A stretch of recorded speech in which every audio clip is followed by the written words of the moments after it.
ناظرین، اس وقت ہم موجود ہیں سرزمین مصر میں۔ بہت اہم مقام کی ہم آپ کو زیارت کرانے جا رہے ہیں۔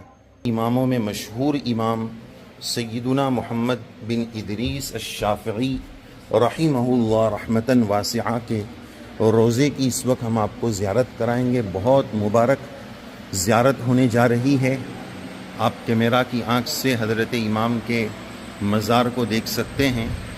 سن ہجری 150 میں جب حضرت امام ابو حنیفہ رحمۃ اللہ علیہ کا وصال ہوا، تب امام شافعی رحمۃ اللہ علیہ کی پیدائش ہوئی۔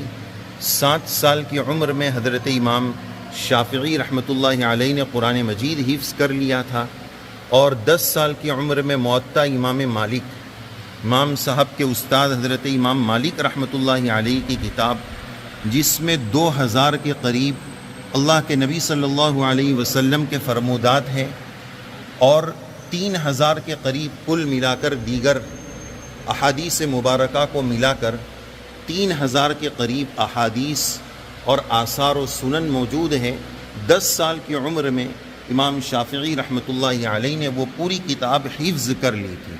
امام شافعی رحمۃ اللہ علیہ کے حالات ہم طلباء کے لیے بہت زیادہ اہمیت کے حامل ہے کہ امام صاحب یتیم تھے، علم کے حصول کا بڑا شوق تھا، والدہ ماجدہ کی بڑی قربانیاں تھیں، علم کے حصول کے لیے مدرسے کی فیس نہیں تھی، تو درسگاہ اور مدرسے کے باہر بیٹھ کر علم حاصل کیا کرتے تھے، اور جب استاد نہ ہو تو ساتھیوں کو سبق بھی پڑھا دیا کرتے تھے۔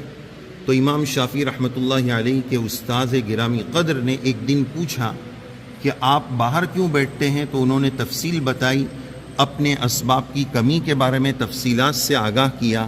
استاد گرامی قدر نے پھر اس کے بعد سے آپ کو علم کے حصول کی درسگاہ میں بیٹھ کر پڑھنے کی اجازت عطا فرمائی۔ 15 سال کی عمر میں امام شافعی رحمۃ اللہ علیہ کو فتویٰ دینے کی بھی اجازت مل گئی تھی۔ تو آپ دیکھ سکتے ہیں کیمرہ کی آنکھ سے ہم آپ کو یہ زیارت کرا رہے ہیں۔ بڑی مبارک زیارت ہے، ایصال ثواب کا آپ ضرور اہتمام کیجئے۔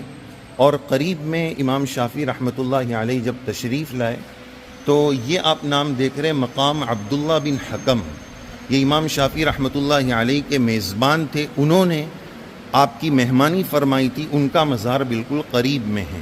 تو ایصال ثواب کا ضرور اہتمام کر دیجئے۔ یا رب صلی وسلم دائما ابدا علی حبیبک خیر الخلق کلہم وصلی اللہ علی النبی الکریم برحمتک یا ارحم الراحمین۔ کامنٹ باکس میں بھی ایصال ثواب کے لیے 2 دعائیہ جملے لکھ دیں۔